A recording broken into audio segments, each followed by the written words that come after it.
My friends, as we told you, tonight is Pesach Sheni, which means tomorrow is Pesach Sheni, the second Pesach. It's only traditional to commemorate this day in nothing but perhaps by some to eat a little piece of matzah, and some even read the Seder of Pesach, just so that we don't lose the meaning of this day. What happened? In the time of Bet HaMikdash and even before, the Jewish people were under the obligation to bring Korban Pesach, the Paschal lamb, and to eat it on Erev Pesach. To eat it with groups of families was the greatest celebration that the Jewish people had at the threshold of the holiday of Pesach. The only condition was, in order to partake in the party, the great party of eating the Paschal lamb, which has to be roasted with everything in it, rosho al kir'ah ve'al kirbo, and to eat with it some bitter herbs and matzah together. That's why we eat since 2000, since the destruction of the temple, we celebrate that by eating the korech, the night of Pesach. Al matzot umrorim yocheluhu, and also we eat the afikomen at the end to remind us of the taste of the Korban Pesach. So the Paschal lamb was a rigorous commandment of the Torah, which required from every Jew who participated to be pure, which means to have absolutely no contamination in him, no tum'ah. If he had any tum'ah, he had to get rid of the tum'ah before. This way he can participate in the celebration of the eating of the Paschal lamb. However, incidentally, in the first year, when the Jewish people left Egypt, the great redemption, they were already told to eat the Korban Pesach. But then there was a problem. Some of the Jewish people, some of those people that came out, great people, they were very busy taking care of transporting the bones of Yosef HaTzadik with them. You know, Joseph, who died in Egypt, and he made his brothers swear that they should take that you should take my bones, his bones, from the land of Egypt to the land of Canaan. Now, since they took care of the bones of Yosef, they became contaminated. In the time before the destruction of the temple, the laws of purity were extremely important. People could not, if the Kohanim could not eat teruma, their special food, unless if they were pure, and so forth. And Jewish people were very, very adamant about each one of them keeping the laws of purity to the greatest extent. And I'm not talking about the purity of the woman of when she is nida or something like this. I'm talking about men and women. Everybody had to be pure, and this purity was the condition by which they were allowed to come and celebrate Korban Pesach. So the problem is, since they took care of the bones of Joseph, pay attention to this. Since they took care of his bones, that means they were in contact with the corpse. Even if it is only bones, it still has the tum'ah, and this contamination cannot be removed in any way. So therefore, once they took care of his, even though it was a great mitzvah to do, but in the meantime they became contaminated with being in contact with the dead, and they were not capable of celebrating the Paschal, the eating, the great party of Korban Pesach on Erev Pesach. They were not able, they were not allowed. In fact, the Torah says anybody who would partake in the food of Paschal lamb when he is in a state of tum'ah would be punished by death. So you understand. So nevertheless, since those people were busy doing the mitzvah, they were exempt. So Moshe says to them, don't worry, you're exempt. Only he cannot partake with us. And the first revolution of the Jewish people, one part of the people of Israel, of the population, rose in great anger. And they came to Moshe and they said to him, Lama igara? Why should we be less than our own brothers?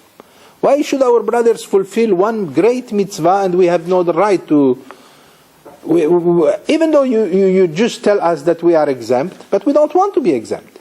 Which is, by the way, a great teaching for the real Jew. A good Jew doesn't want to be exempt from any mitzvah. If you tell a Jew today, you tell a Jew that he is exempt, like for example, if somebody is sick and you tell him he can eat on Yom Kippur, he's happy. On the contrary, he should be very sad because he lost the mitzvah of fasting on Yom Kippur. Or any other mitzvah. Jews should be proud to carry the burden of 613 mitzvot and not to give up even on one of them. In fact, while some people think it is a burden on the Jewish people by tradition know that this was the greatest prerogative, the greatest privilege of the Jewish people, to have 613 mitzvot. That puts a great crown on each one of us, on our heads. The non-Jews have only 7 mitzvot to do. We have 613. And while some people might think it's a burden, it's not a burden. It's a tremendous privilege, like a king. He's burdened by many responsibilities, and yet he wants to be a king, right? So the same thing with the Jewish people. So therefore, in the first phase of the history of the Jewish people, we had a revolution of people who said, we don't want to be exempt. We want to fulfill the mitzvah of Korban Pesach. And I assure you, it was not because they loved steak or roasted meat. They wanted to be part of the Jewish people in fulfilling a great mitzvah. Said, why should we be inferior? Which teaches us, by the way, a Jew who does not keep the mitzvot is unfortunately inferior. I know that people today don't like to hear anyone to be inferior. I'm not talking here about race. I'm talking here about philosophy. A person who doesn't do all the mitzvot is inferior to a person who does all the mitzvot. A person who keeps Shabbat is superior to a person who does not keep Shabbat, whether we like it or not. A person who studies Torah every day is superior to the Jew who does not study Torah every day. I'm not ashamed to say it because that's not racism. That's pure philosophical pride in the history and the tradition of the Jewish people. That's our crown. How else can you sustain the history of the Jewish people and its preservation forever and ever, if not by the power of the Torah? Wasn't the Torah that kept us alive?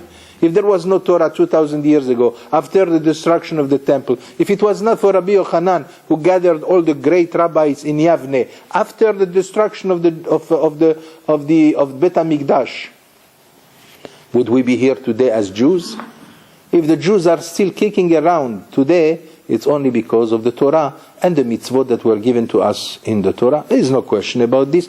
I am sure that if a person is honest, even when he is a non-religious person, he would have to admit with total certainty that without the laws of the Torah, we would not be as we are, holding the banner of Judaism still today with great pride.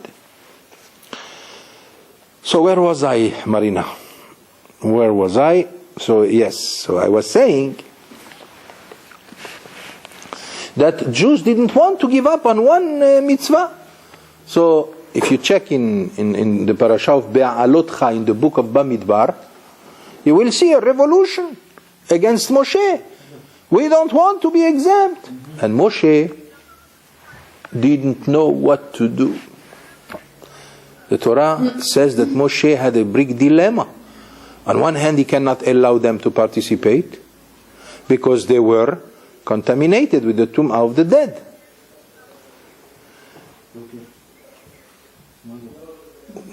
Somebody is a voice here. Oh, there's a presence. Michaela, he went down. I thought it's a ghost here, so I thought I am going to have to prepare myself for doing some kind of deep book or who knows. the book services. That's okay. So the Jewish people came to Moshe and said, we don't want to give up on any mitzvah. It's not fair. And Moshe had the first dilemma of his life because he didn't know what to do. I mean, they were contaminated. He cannot allow them to partake in the mitzvah of Korban Pesach, the Paschal Lamb. On the other hand, they have a cause here. There is justice in what they say. It's not fair. So God Himself told Moshe, and everything that I say is written in the Parashat Be'alotcha, in the Torah, where Hashem says, you know what we are going to do to Moshe? He says, Moshe, we are going to give them another day. Let's give them exactly 1 month from today. Today was, the Erev Pesach was the 14th of Nisan. We will give them an extension of 1 month on the 14th of Iyar, which incidentally it's tonight, which means tomorrow.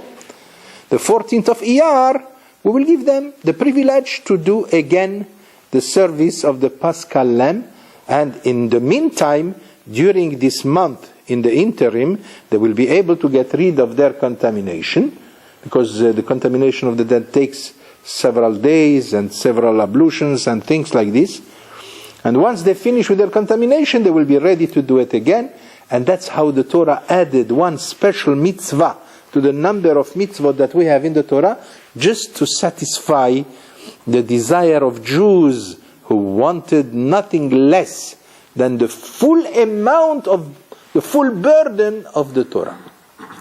That's why we have Pesach Sheni, the second Pesach, which is tonight, which is in fact tomorrow, and that's why, and of course in the old time it was great, but now we have no more Bet HaMikdash, there is no more laws of contamination, we have no more laws of Tum'ah and purity, except for the women who have to keep the laws of purity, but men, they don't have to keep the laws of purity. Occasionally it's good to go to the mikveh, even for men, but it's not, it's only a tradition of certain sanctity, but nothing that has to do with the purity and impurity or contamination that we are talking about in the Torah.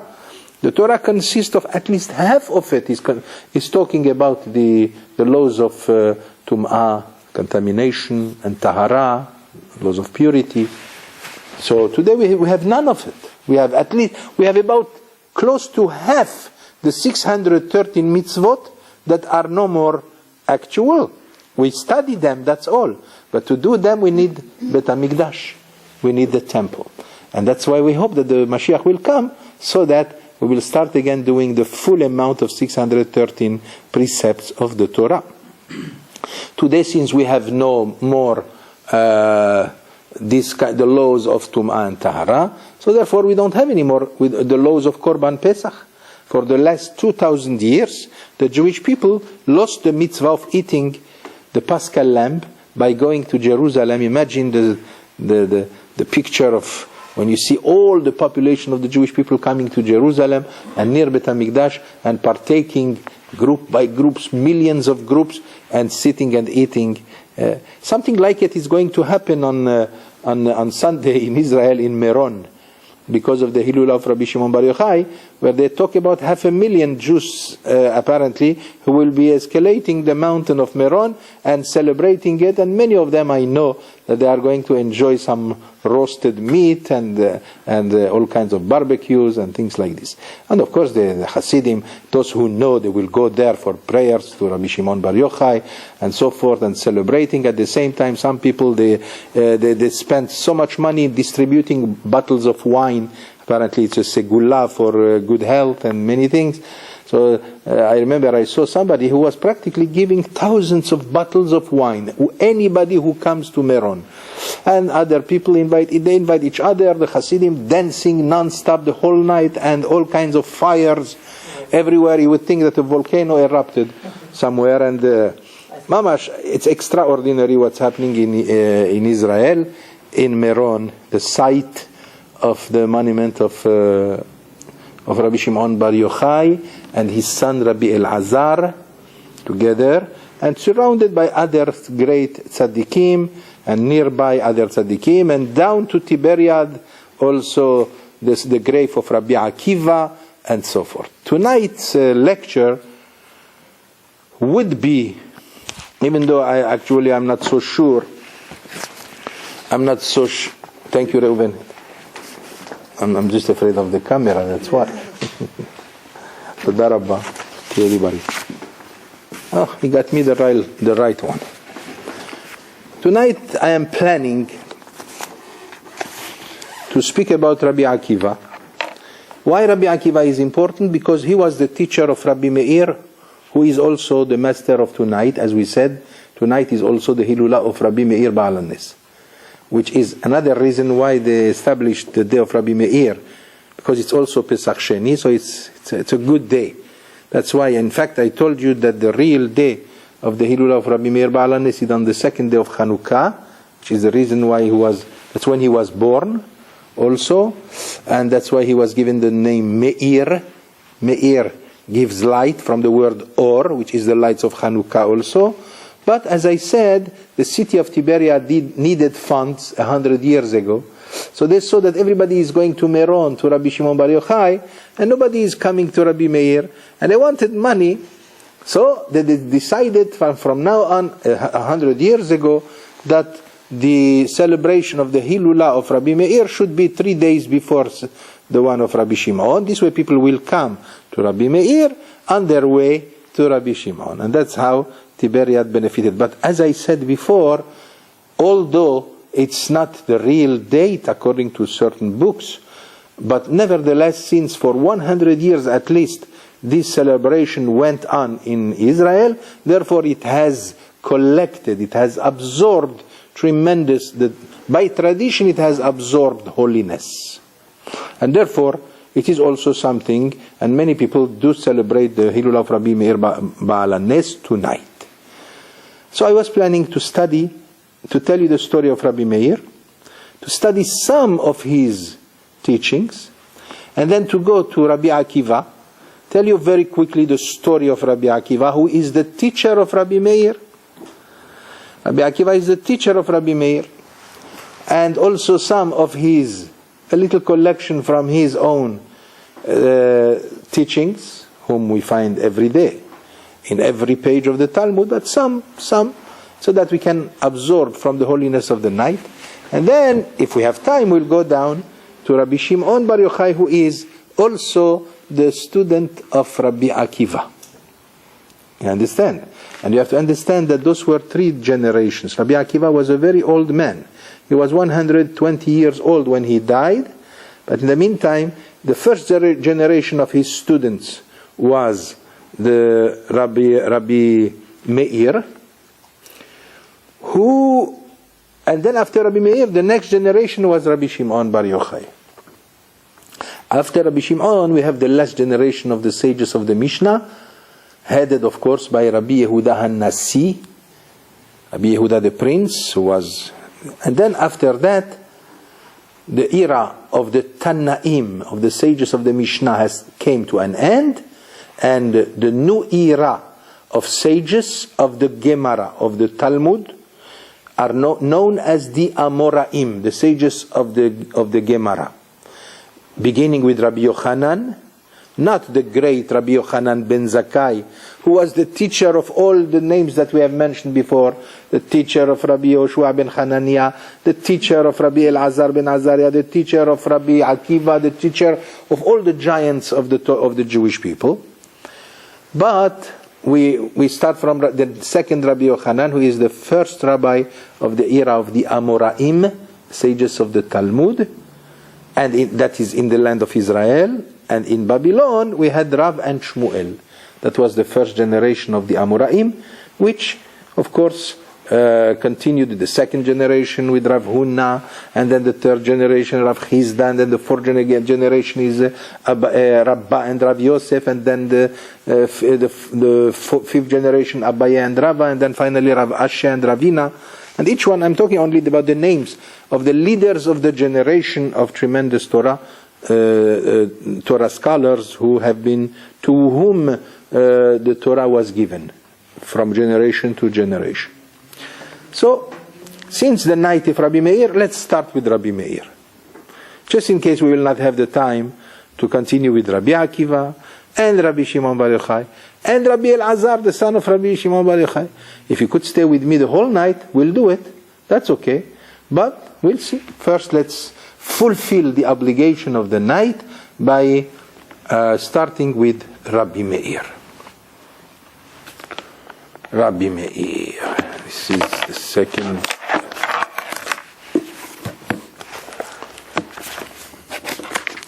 Rabbi Meir, known as Rabbi Meir Ba'al HaNes. Ba'al HaNes, you will not find this attribute of Rabbi Meir in the Talmud.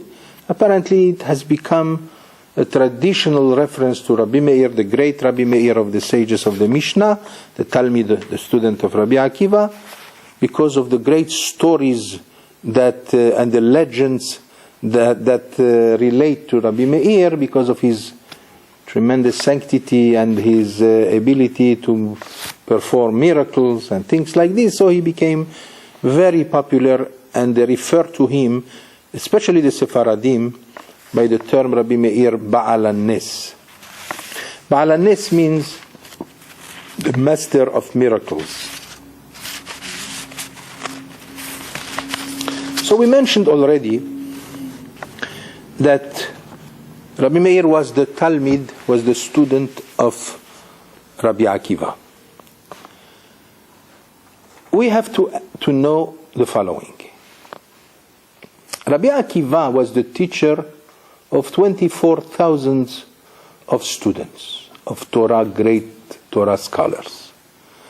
Unfortunately, that happened maybe just very, very few years after the destruction of the temple.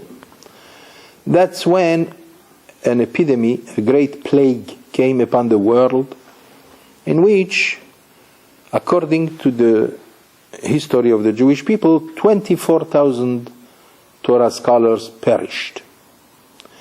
Now, I will not go into the reason what happened, why, because that would take me to a different dimension other than the one I wish to express tonight. Now, anyone, by the time when they died, Rabbi Akiva was very old. So anyone but Rabbi Akiva would give up on anything when he loses practically all his students. The Talmud tells us he did not give up. One verse of the Bible is cited about this. Baboker zera zar'acha ve'la'erev al tanach yadcha. In the morning you should sow your grain, but in the evening do not have any relief, do not rest. So all his life he was teaching. Most of his students died at the end, but that did not stop this great giant from pursuing the great ambition of producing other Torah scholars. So the Talmud tells us that immediately after the plague, and by the way, this plague went on from Pesach to Lag BaOmer. That's the reason why all this period, 33 days that we count the Omer, usually very religious Jews do not shave, and and also there are no weddings. Why nobody can get married in those days? Until Lag BaOmer, until Sunday, nobody can get married. Even if you want to get married, boy, you cannot. So only from Sunday on. Why is that? Because our sages said that this was the period in which the students of Rabbi Akiva perished, and the plague stopped on the 33rd day of the Omer. That's why it's also a day. It has two reasons why the 33rd day is a day of celebration for the Jewish people. The first one is because the plague stopped, and the second reason is because that was the day when Rabbi Shimon Bar Yochai, the great Torah teacher and the Kabbalist and the master of Kabbalah of all times, that's when he died. So you tell me because he died, that's why we have to celebrate? But that was a direct order by him on his deathbed. He gave an order to all his students that the day of his death should become a day of celebration. Because that was the day when permission was given to him to reveal the secrets of the Torah in the book of the Zohar, and that's which we call Kabbalah. Since that facet of the Torah was revealed, it was not revealed to everyone before. Before it was given only to very few people. But with Rabbi Shimon Bar Yochai, permission was given to anyone who is capable to receive the secrets of the Torah, and that's why it was a great day of celebration. And the Zohar tells us that on the day when Rabbi Shimon Bar Yochai passed away, was a tremendous fire that came, and everybody saw his casket, and they saw him practically in total elevation. And there are so many great legends and stories that we find relating to the day when Rabbi Shimon Bar Yochai passed away, which is the reason why we call it Hilula. Hilula means celebration. And that's why people practically go crazy over this tremendous faith and tradition. You go to Israel in Meron, you are stupefied to see 500,000, over more than 500,000 people going and spending the whole night dancing and eating and chanting and singing and going on the mountain. Unbelievable. I did it. I remember I almost died that night because I was so full of excitement. So I said, I was not married yet. I was young and strong and everything. So I said, not only I will spend the whole night dancing, but I will also go to the mikveh that they have there. This way I wanted to write the tefillin of the son of my nephew. When I went to the mikveh, I didn't realize that the mikveh is cold like ice. So I went into it. And that was the first time I remember that I was paralyzed, practically. I went into the ice and I stood like this. I practically died while still alive. And then I came out, everybody told me that I was red like a tomato from the ice. And Baruch Hashem, nothing happened, but I really felt that it was this. It was a brutal, icy mikveh, and I came out like a good chicken. So anyway, when the students of Rabbi Akiva passed away, Rabbi Akiva did not give up. He went to the sages of the south, to his students. He had 5 more students. And those 5 more students started all over again. And that's why we are here tonight. Practically, that's how the Jewish people is still here. Without those 5 ones, who were they? You had Rabbi Meir, the first student of Rabbi Akiva. The second one was Rabbi Yossi. The third one was Rabbi Shimon, Rabbi Elazar ben Shammua, right? And then you have, of course, Rabbi Shimon Bar Yochai and Rabbi Elazar, his son. With the help of those great ones, the Judaism recuperated again. And that's how we are still here today. So therefore, we go first to Rabbi Meir, who was the first of the students of Rabbi Akiva.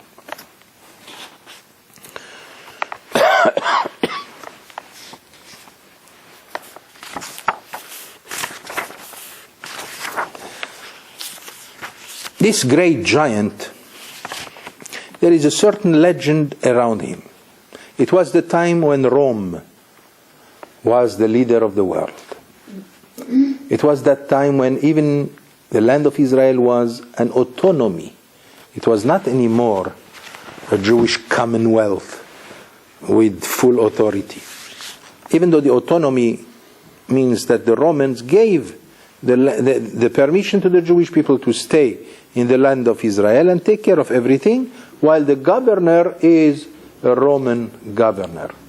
So the Jews went on in the land of Israel, and it was the time when Nero, anyone knows who is Nero?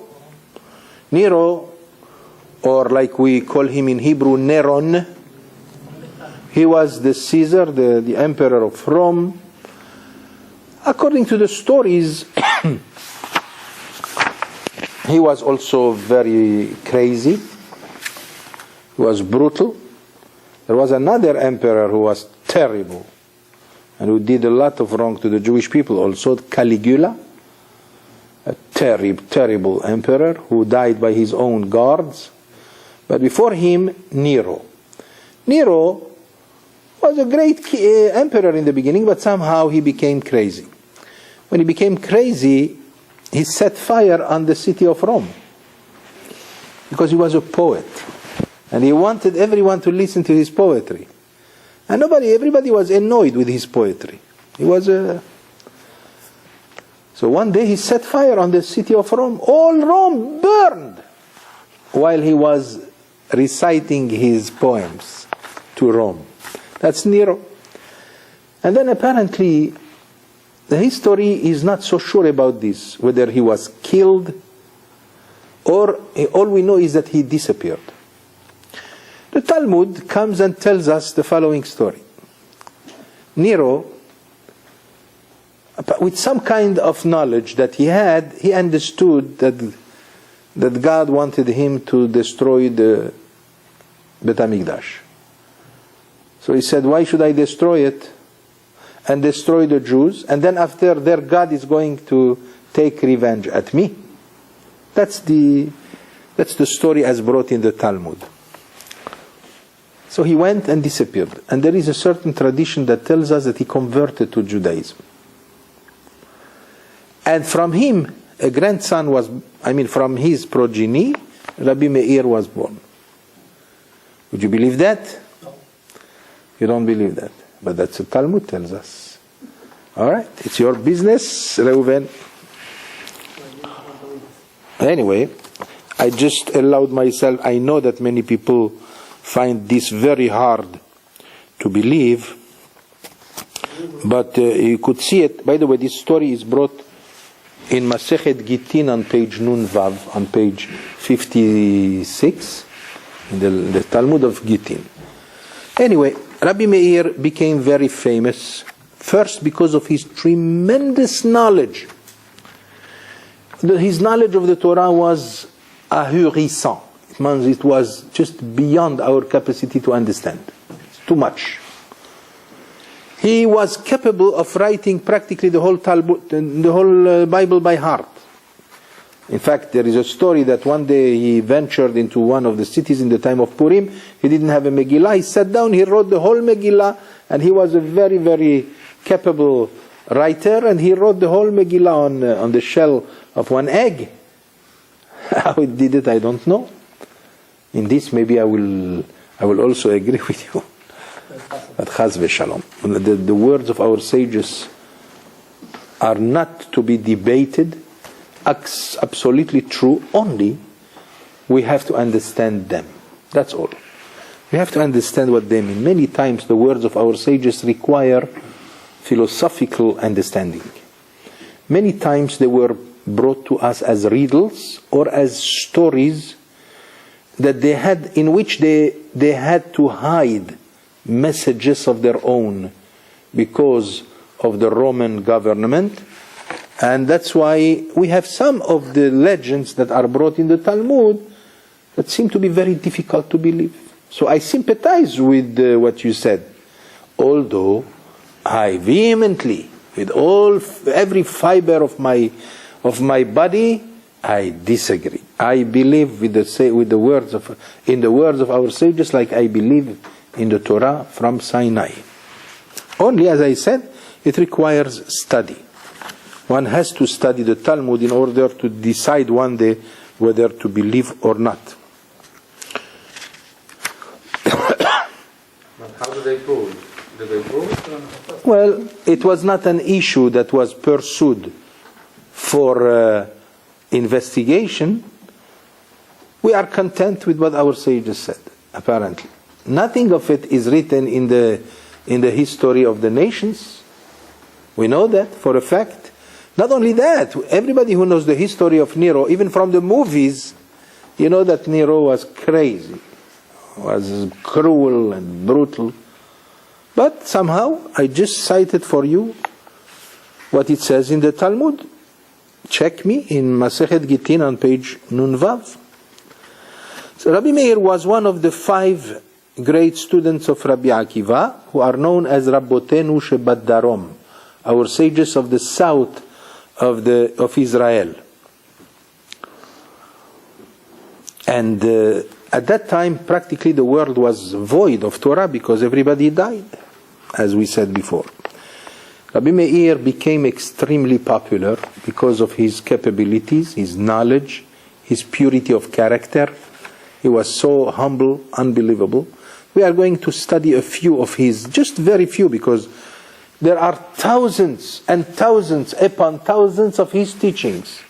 In fact, many Mishnayot, they have no names, and because he was so humble, he didn't write his name. Therefore, we have a rule. Whenever you see a Mishnah without a name, you should know that's Rabbi Meir who wrote.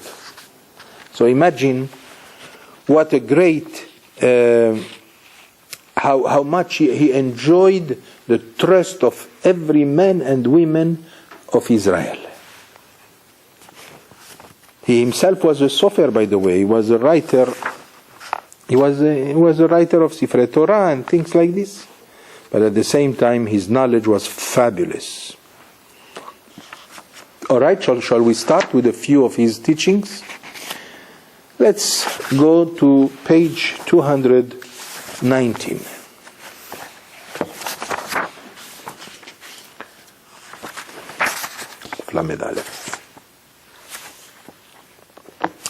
I'm going to quote from a midrashic story. And let's see.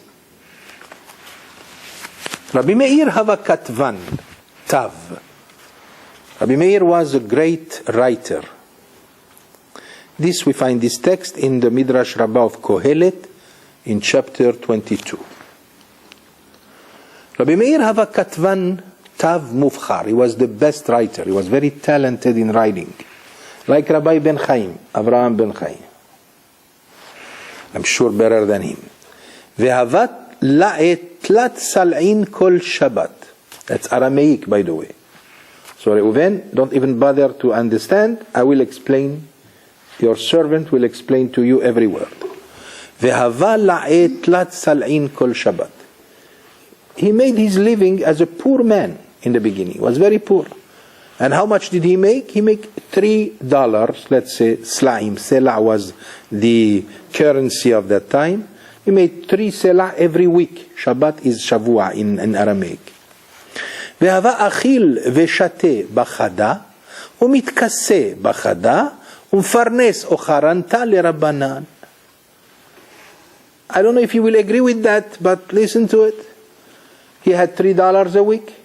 Probably more, a little more than that. He ate and drank. His sustenance came from $1. His clothing and the needs of his family is with $1. And the $3 that he had, that's how he gave to tzedakah, to charity, to the Talmudic scholars who had no money. A poor man who gave a third of his own. Amren leh talmidoi. His students told him, Rabbi, benach ma'at avid alehon. Rabbi, what did you leave to your own children? Some explain that everybody should leave some money to his children at the end of his life. But he practically spends everything every week to the way we have explained. So they told him, what are you going to leave behind to your children? Amar lon, in havun tzadikin, ki hahud amar David velo ra'iti tzadik ne'ezav v'zaro mevakesh lachem. Ve'im lav, ma ani maniach et sheli le'oivei hamakom. An interesting statement. They asked him, what are you leaving something to your children? So he said, why should I leave anything? If they will grow to become righteous, then I have a promise in the Bible that says, that we recite in Birkat HaMazon. All those who recite Birkat HaMazon, they know it by heart. I never saw a righteous man who is abandoned and his own children will have no bread. So therefore, Hashem will take care of them if they will be righteous. And if they will not be righteous, it means there will be bad people. What do you want me to take care of the enemies of God? So therefore, that's something difficult to understand, especially today. I mean, nobody should learn from this, that's the way we should do it. There are many things that Rabbi Meir did in his life that we are not supposed to do. I'll tell you, for example, one example. It's not that he was not correct. It's just he is on the level that we cannot consider ourselves in the same level, therefore we cannot do what he does. Here is one example. The Talmud tells us, and the Shulchan Aruch tells us, that you are not allowed to learn Torah from someone who is not a believer. From a Rasha. You go to University of Jerusalem, for example, you have some professors of the Talmud that teach the Talmud without kippah. They don't believe in the Torah, but they teach it as a chokhmah, as a science. The Talmud tells us we are not allowed to learn Torah from people like this. Absolutely. Huh? Oh, you don't agree to that? All right. So, fine. No wonder you are called Reuven. Reuven usually is known as Reuven was the only one who does not agree with his family regarding Yosef. Anyway, I told you, whenever you feel that you don't believe something, say to yourself, I will study it to the maximum and then I will find out whether I believe in it or not. That's the best advice I can give. So therefore, so he said, if my children... So what was that I was saying? I was saying that in fact he himself learned from he learned Torah from whom? From the biggest atheist that we have in the history of the Jewish people.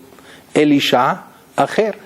The story of Elisha ben Abuya, I did tell you the story. It's cited in the Talmud in Masechet Hagigah on page 14. And there you have the story of the famed Elisha, the teacher of Rabbi Meir, who became an atheist.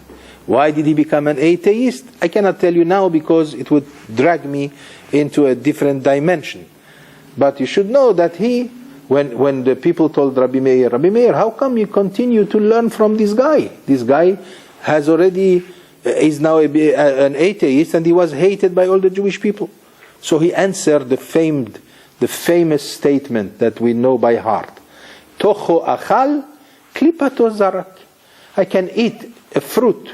How do you eat a fruit? You eat the inside and you throw the shell. So the same thing also. I know that he has knowledge that is unbelievable. Elisha was a very, very great rabbi before he became an atheist. So he was endowed with a tremendous knowledge. So Rabbi Meir, he was his student. So he kept on learning from him even when he became an atheist. When they told him, how do you do that? He says, I eat the inside and I throw the shell. Which means he will not affect me. His opinions will not affect me. I am already too old, he says, and I am already too versed to be affected by anything that is not in accordance with my belief. But the science itself and the learning, I can learn from him. So the poskim of the Shulchan Aruch and the Halachists discuss this issue. And they say, are we allowed to say the same thing? Are we allowed to say, so what? Let me hear this professor of Talmud, whom we know is an atheist. I'll take from him the knowledge, but I will not take from him his opinions. No. You are not allowed to do this. Because we are not on the same level as Rabbi Meir. Rabbi Meir was prodigious in his understanding. We follow him because we know whom we follow. But Rabbi Meir can take care of himself. We cannot take care of ourselves. We don't rely on ourselves. There's no confidence. Maybe Reuven is confident in himself. No, but I am sure he's a philosopher. A philosopher by nature wants to always disagree and things like this. But the truth is, there is a neshama kedosha in everyone.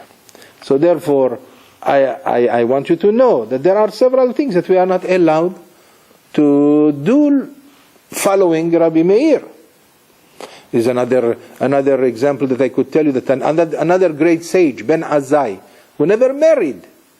Because he was in love with the Torah, he could not leave it even a minute. He could not give his love to a woman. So he gave all his love to the Torah. This is an issue that is discussed in the Halacha. Are we allowed to say the same thing? That the Shulchan Aruch tells us? Of course not. You are not Ben Azai. But Ben Azai is one of our greatest teachers. Why shouldn't I follow him? If he didn't get married, I will not get married also. No, chas v'shalom, God forbid. Why? Because you are not Ben Azai. And there will never be like someone like Ben Azai. As there will never be someone like Rabbi Meir. There is a story that Rabbi Meir used to give wonderful lectures. That people were crazy about him. And women were in love with him.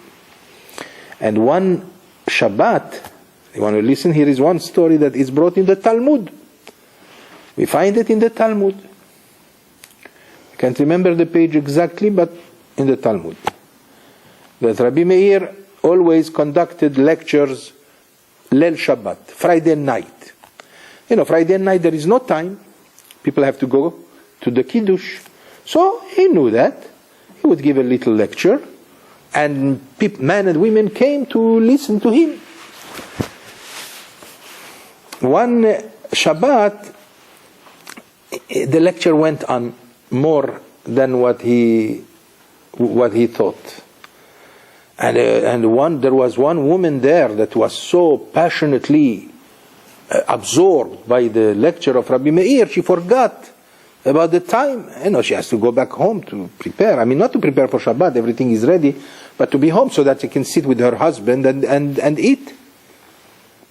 But she lost sense of the time, and by the time he finished his lecture, she realized that it was very late, and when she went home, the husband was furious, enraged, and he said to her, I will not let you come in. Get out! Of course, this you cannot say today, you cannot do this. You understand? But in those times, perhaps there were some people who did it. So there were. But she said, I was at the lecture. He said, okay, go to your Rebbe. Go to Rabbi Meir. If you like him that much, go. I won't let you come in. And the poor woman didn't know what to do the night of Shabbat, where she went to one of the neighbors, and that's where she spent the night. In the morning she went to the shul, to the synagogue, again to listen to Rabbi Meir. But in the meantime the women knew about what happened.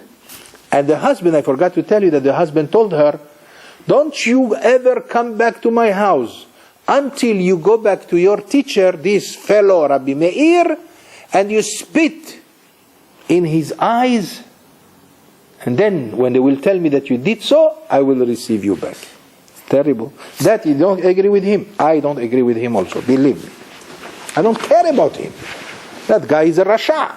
What can we do? I'm not talking about a tzaddik. So, the woman, is she capable of going to Rabbi Meir and spit on his eyes? I mean, she is his student.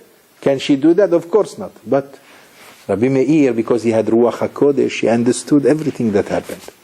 And in the middle of his lecture, he went like this. Oh boy, there's some allergies. Must be some allergy here tonight. Oh gosh, it's itching. Is there any woman there? I know that there is in science something that the spit is very good for the eyes. If there is someone who can come and spit on my eye, and the women said immediately, they said, "Oh, here is the opportunity. Go! This way you could spit on his eyes, and you go back to your husband, and yofi, there will be peace." She came to the poor woman came to Rabbi Meir. Okay, I will spit. So he said to her, "My daughter, please spit 7 times. Go ahead, do it." And then he told her in a low voice, he said, "Go back to your husband and tell him, not only I did what you said to me to do, but I did it 7 times. Please, you do that." And she did it, she's an innocent woman. She follows every word of Rabbi Meir. And she spat on his eyes 7 times. And then she went back. So the students later, when the lecture was over and everything was done, she went back home and everything was fine. The students came to Rabbi Meir and they understood what he did. They said, "Rebbe, you're great, but that's not fair. I mean, if we knew, we don't know how you knew about the story, but if you knew, you should have told us. We would have gone to that husband, we would have given him a taneh, I mean a nice Neck back. a neck back. Neck break. We would have given him some karate chops and finish with him and force him to take his wife back to the home." So he said to them, Why would you want me to do this? Why? Because we cannot see a woman coming and spitting in your eyes. That's not kavod la Torah. Where is the honor of the Torah? He says, why do you worry so much about the honor of the Torah? Even God himself doesn't care about his own honor when it comes to the peace between husband and wife, in the harmony between the husband and wife. How do we know that, by the way? You know, if you know the story of the Sotah, the woman, the adulterous woman, who was suspected of being unfaithful to her husband, in the time of Bet HaMikdash, she would be taken to Bet HaMikdash, to the Kohen, and the Kohen would tell her, admit. If you admit, you're free to do whatever you want, but you cannot go back to your husband, of course. But if you don't admit, then you have to drink that liquid that comes by erasing the name of God, and the powder will be in a cup of water, and that will be a portion that you have to drink. And the Torah tells us, this is the Torah in Parashat Naso, in the book of Bamidbar. And a miracle happened, that these waters went into, if she did not admit her sin, and yet the suspicion was very vivid and very real, she would be drinking that. If she is innocent, then the water would become beneficial to her, would give her good health. If she didn't have any children, she would be capable of bringing children. But if she was in fact culpable for the sin for which she was suspected, then the water would turn to become poison. Don't ask me now, because I don't want to hear if you believe or not. Not referring to you, Reuven.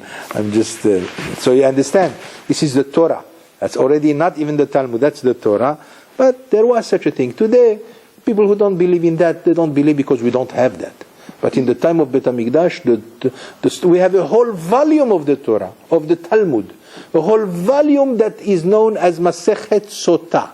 The tractate of Sotah. If our sages gave us a whole volume from the Talmud just about the case of the Sotah, they understand that this is something that you must say that you believe before.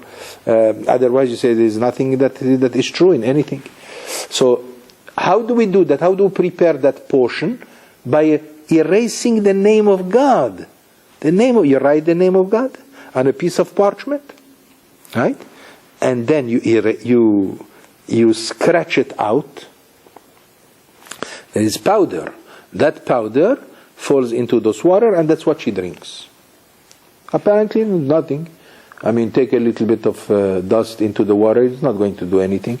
Maybe a kidney stone one day, but that's all.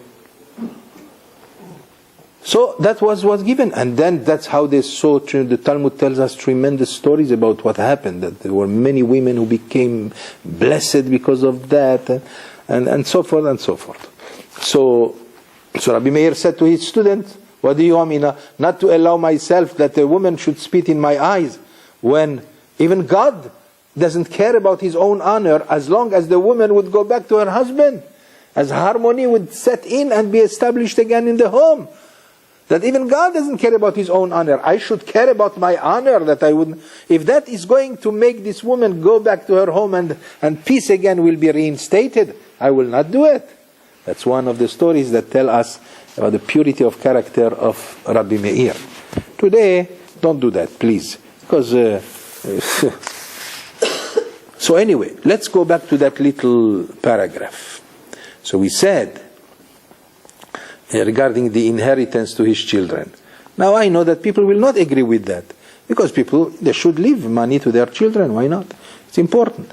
But as I said once, I hope that people will leave money to their children if their children are not Mechalele Shabbat. If they are Mechalele Shabbat, then your money is going to be instrumental to do more Chilul Shabbat, and that will be on your credit. That's one thing. Let's go to a second study of Rabbi Meir Baal HaNes. The following comes from the text of Masechet Eruvin on page Yud Gimal.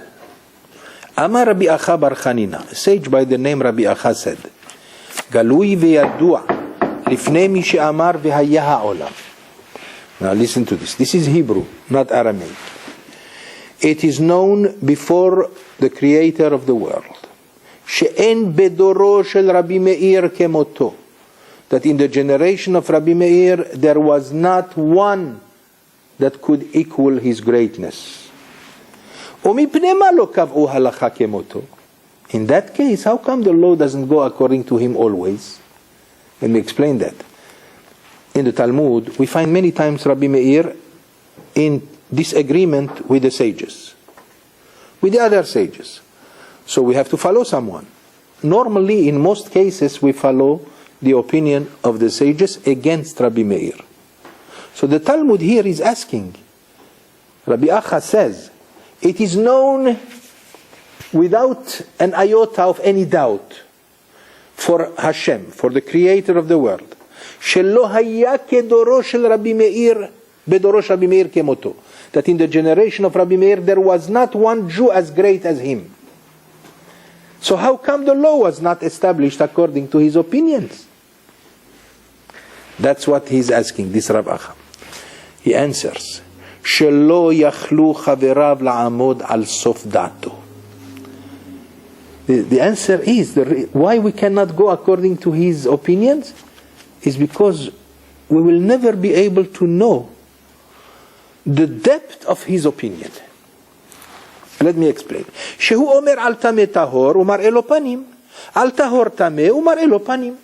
Because Rabbi Meir was such a genius, and with his tremendous knowledge and profound and sharp understanding, that whatever you want, he can prove it to you. For example, you come and say, is this kosher or not? He will say, this is kosher. And he will prove it to you. And after he gives you 70 proofs that it is kosher, now he said, sit down, don't go. I'll give you now 70 other proofs that it's not kosher. So our sages were mesmerized with this kind of genius that is capable, he was capable of practically deciding anything he wants. So therefore our sages said, listen, we have to follow reality. We cannot follow profundity that is beyond humans. So therefore the opinion doesn't go according to Rabbi Meir. So that's unbelievable. The halakha doesn't go according to Rabbi Meir, even though he was known as the greatest man in his generation. You know, we find almost a similarity with another place in the Talmud, in Masechet Brachot, where there was a very big question posed by the sages. There were two great rabbis. One is Rabbah, and the other one is Rav Yosef. That was the third generation of the sages of the Gemara, Emoraim. Rabbah was known as Oker Harim. With his genius and his mind, he was capable of uprooting the mountains. It's an expression to show how deep he can go. On the other hand, the other great Torah scholar was Rav Yosef. And in the Talmud they describe Rav Yosef as Sinai, as the mountain of Sinai. The mountain of Sinai is known as the mountain where we received the whole Torah. So Rav Yosef was known as Sinai, which means the whole Torah was there. He was like the whole book of Torah. Any knowledge, any question that you want, he will answer it. Follow this. So they didn't know whom to appoint as the chief rabbi. What do we prefer? And the answer is yes, by the way. Yes, that's all. So you understand? Did you understand me? I said yes. It's yes. So you understand what was I saying? Reuven, quickly tell me. Reuven, tell me. Either Reuven. Yeah. What was I saying? Very good. Very good. Hazak Baruch. So I forgive you your disagreement. That's So doctor, listen to this. We had two great rabbis of equal scholarship, both of them giants of the generation. But they had to appoint only one. Whom are we going to appoint? A person who is known as Oker Harim, which means whose mind is so sharp that he can practically crush mountains with his mind, or Rav Yosef, who is known as Sinai, which means an encyclopedic person. A person by whom you find the answer to all your questions. No depth, no profundity, but knowledge of any kind. Whom are we going to choose? So the Talmud says they sent the question to Yerushalayim, to the sages of the land of Israel. Tell us, what should we do? And the answer came back. Sinai adif. A Sinai is preferred. A person who is less of a genius is better. Means all we need is a person who knows the halakha. He knows the Torah. I need to know what to do. So I go to him. That's what the Talmud says. They are called zakuk lemarechitaya. Everyone needs food of the knowledge, which means I want to go to you. Give me the answer. I want to know what to do. I don't want pilpul. I don't want depth. Leave me alone with depth. But depth is important also in the Torah, because that's how the big yeshivot are being established. How do you think we have geniuses of Torah? Only because of the profundity of the text. I tell you, Reuven, you say, I don't agree. Did you ever experience the depth of the Talmud to say I agree or not? You go according to the knowledge superficial, that's all. But if you go in depth, you are going to be so stupefied, so astonished by the depth of the mind of our sages, that how can you dare say I don't believe in what they say? Exactly, believe me. I remember the time when I used to say, like you, I used to say, come on. Some stories are so exaggerated that I said, I can't believe. But throughout the years, when I did a little bit of study throughout my life, I never stopped learning.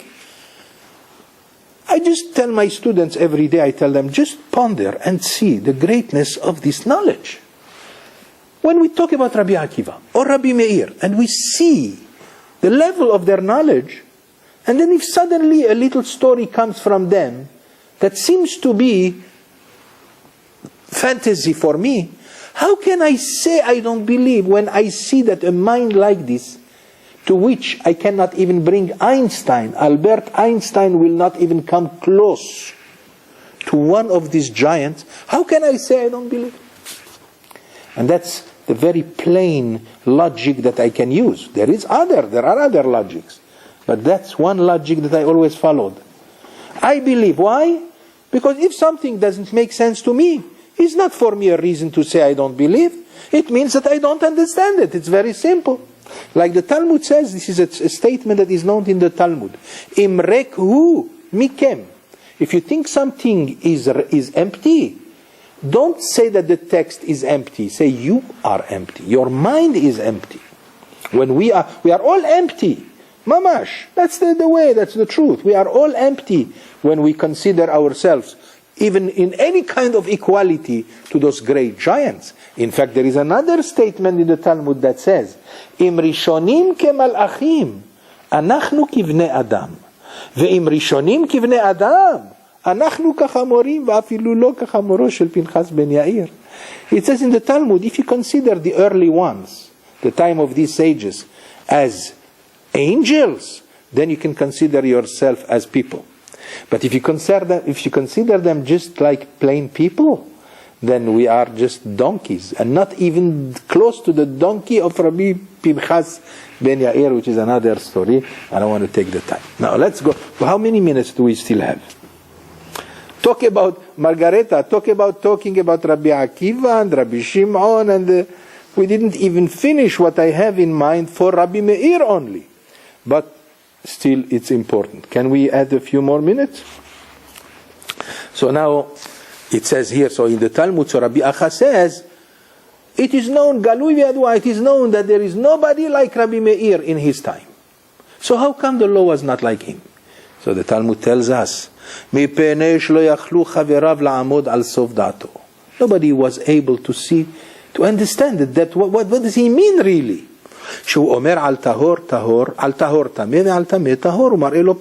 Because he can prove to you anything you want. You want this to be tameh, I prove it to you. You want this to be kosher, I'll prove it to you. So how can I go according to this man? So therefore, the halakha in most cases was not like Rabbi Meir. By the way, Rabbi Meir is known that it is known that he had another name. His name was, and the Aramaic name of Rabbi Meir was not really, the original name was not Rabbi Meir. The original name was Rabbi Nehorai. By the way, Nehorai in Aramaic is also Meir. Nehor is light in Aramaic. Did you ever hear the term Sagi Nehor? No. That's how we refer in a beautiful language to a blind person. A blind person in the Talmud, we don't say blind. We don't say iver in Hebrew. In Hebrew, iver means blind. We say sagi nehor, the person who has great light. So this statement, you understand what I'm saying? So instead of referring to his blindness, we in fact say that the opposite of what he is. That's how we refer to a blind person in the Talmud. That's called clean language. And by the way, this expression has become a general expression for any time you say something and you mean something else. You understand? That's known as belashon sagi nehor. What I'm saying here is plain Hebrew, only Hebrew of quality. When you say, ani omer et ze belashon sagi nehor, I'm saying this with the expression of sagi nehor, which means the opposite of what I'm saying. I mean the opposite of what I'm saying. Like for example, there is too much darkness here. And I'm referring to the fact that nobody understands anything. Or there is too much light here when I say that it's so dark. Understand? So he was known as Rabbi Nehorai, but he was given the name Meir. Why? Because he enlightened. He gave light to the eyes of the Jewish people in halacha. So now we see here something that is really difficult to understand. On one hand, you tell me that we could not go according to his opinion in halakha because he was such a genius that you couldn't follow his mind. On the other hand, you call him Meir because he enlightened our eyes in halakha. That's almost a contradiction. Do you understand what I'm saying? The answer is what I wanted to convey to you before. The truth is that the Jewish people need both. He need geniuses and he need the people of straight knowledge. And there are two kinds of people. There are people whose knowledge is like an encyclopedia, and there are people whose knowledge could be limited, but they are mathematical geniuses. Very, very scientific. Sometimes you read some science review, you don't understand a word. Did it ever happen to you to read in magazines a scientific review of something? I tell you, it's terrible because you don't understand a word. So this is not made for everybody. It's made for people who are of the same. Even a mechanic. If he tells you the names that he knows, you wouldn't know the names that he knows because you have to be a mechanic for that. A doctor, he knows how to read a prescription. I always hated the prescriptions of doctors. Doctor, I hope you have... anyway, so a prescription of doctor, you could never understand. And yet, the doctor reads, and everybody, the doctors understand. What did you understand? I couldn't even make up one word there. Because that's their profession. So you have in the Torah you have the same thing. You have those people who are such geniuses that you just cannot follow. They are too much. Like for example, you talk about the Vilna Gaon who lived 250 years ago. His mind is not human. It's something that... we know, even today you have some people who are, how do you call them? Not only geniuses, but you call them memory, something? Photographic memory.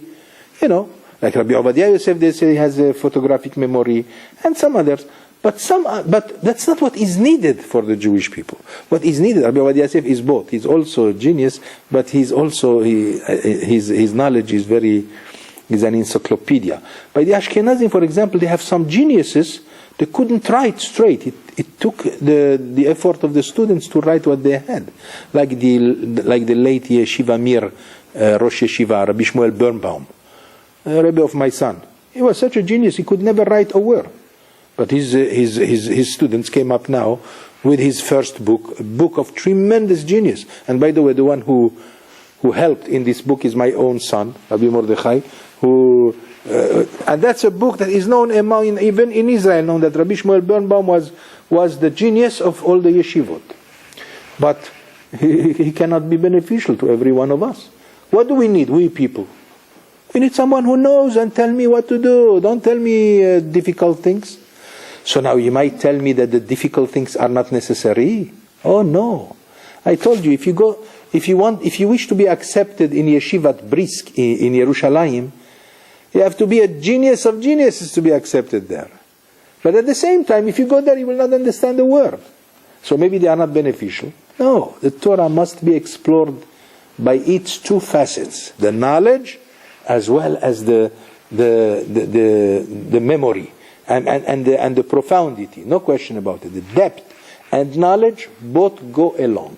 Only when it comes to be who is going to be elected as the chief rabbi, we prefer the one who gives me plain knowledge. We don't want depth. But Rabbi Meir was such a genius, it was impossible for him. Therefore, it's impossible for us to follow his opinions. But at the same time, for all the students of the yeshivot, he enlightened their eyes, because through his depth, they were capable of knowing the depth of the Torah. Because the Torah has depth that has no barm. There's no end to the depth of the Torah. You talk about believing or not, my goodness. You wish to have another 5 minutes? Another philosophy of Rabbi Meir. So many things to learn, you have no idea. We could spend a lifetime just learning what Rabbi Meir has in store for us. Let me find something else and then we will say good night. Here is a nice little story. Okay, I will not burden you with some other philosophical stuff. On page Kuf Mem Tet. A story by which we conclude the shiur. This is brought in Masechet Brachot on page Yud, page 10. Hanhu Biryone. There were some bad people, brutal people, in the neighborhood of Rabbi Meir. They havu beshivvute de Rabbi Meir. Which means Rabbi Meir wasn't a rich man, so he lived probably in Harlem or who knows where. Maybe not in Harlem. He lived in Shchunat Tikva in Tel Aviv. I don't know. Or Musrara in Yerushalayim. A place where people are not so delicate. So they are known in Aramaic as Biryone. Today, Biryone has become a Hebrew word for Biryonim. Biryonim are brutal people aggressive. Biryon. Vehavu kametza'aru leh tuva. Talmud tells us that those people made his life miserable. Every day they would harass him. Every time he goes out, they would laugh at him. Hey. And Jews. Bad Jews. Why do you think Jews don't have bad people? In his neighborhood, there were this kind of people. So when they saw him, they would laugh at him and they would harass him. I'm sure before he became extremely known, when he was still younger. So, what happened? Here is what happened. The Talmud tells us, Havaka ba'e Rabbi Meir rachameh ilavayhi, ki echid elimut. One day Rabbi Meir couldn't take it anymore. Enough is enough. A man like this is not going to curse quickly. It took him years of suffering. One day he couldn't take it anymore. So he said, I'm going to curse them. In fact, the Talmud uses the words Rachami, I'm going, as an act of mercy, I'm going to pray that they should die. Sometimes, it's a difficult thing to say, especially today, leftism on our back. But at the same time, you have to know that if Hitler, let me ask you a question, Hitler, if he died before he committed all this, wouldn't that be a great thing for the world? And yet, when those people who wanted to kill him, they said, we don't want to kill, and then, no, leftism and everything. Even Jews did not believe to what happened. So, don't worry, he's only talking, he's only this. So if somebody would have crushed his skull, he would have done the greatest benefit to the world, right? Of all time. Of all time, no question about it. So Rabbi Meir, one day he could not take it anymore. So he wanted to pray to God that these people, this rubble should die. And here comes his wife. What was the name of his wife? No? What? Come on, Rewe, don't tell me you don't know. The wife of Rabbi Meir? I don't know who. I spoke about her so many times. Bruria. Forgot about Bruria? She was so great. She was not only a tzaddiket, she was only righteous, she was also a scholar, a Torah scholar. She was very, very aggressive when it comes to the laws of the Torah. There's a story about her that says in the Talmud that one day Rabbi Yossi, when he was younger, Rabbi Yossi, another great sage, before he became the known Rabbi Yossi, he was a student of the yeshiva. One day he was walking walking towards the city of Lod. You know where Ben Gurion Airport? So he didn't know his way, so suddenly he saw a woman. And that was Bruria, the wife of Rabbi Meir. So he came to her, he says, Madam, could you please tell me where is... Could you explain to me the direction to arrive to Lod? He put it this way. The question was like this. Madam, could you please explain to me slowly how I can find my way to Lod? She answered, Reka, idiot, she said to him. You shouldn't talk that much to a woman. You should just tell me, hey, Lord, don't talk too much, Lord.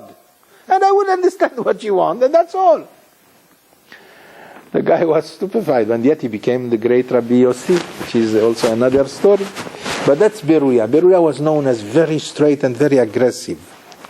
So, here we find her true character in this story. What happened? Those bad people harassed Rabbi Meir for years. One day Rabbi Meir wanted to eradicate them. With what? One single prayer. His wife Beruria said to him, what? מה דעתך? משום דכתיב יתמו חטאים. Why have you decided to kill them? Why?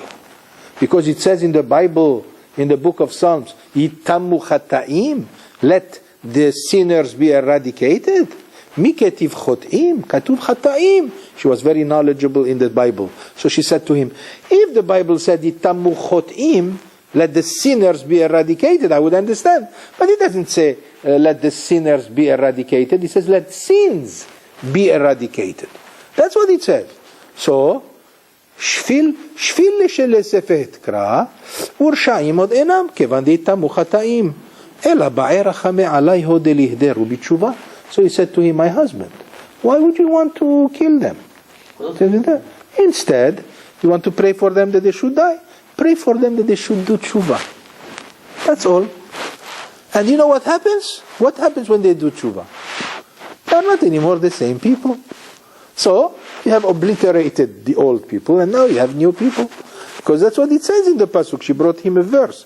Hitamu chataim, v'rsha'im od enam. Eradicate, destroy the sins, and the Rishaim is no more. The bad people are no more. Not physically, but spiritually they are no more. But now they will be tzaddikim. This is what happened, and Rabbi Meir prayed for them. And those people became good people. He prayed for them, please Hashem. These people don't know what they are doing. Could you give them a better mind? Maybe make them better believers, better people. And that's what happened. After a while, those people came and they saw Rabbi Meir.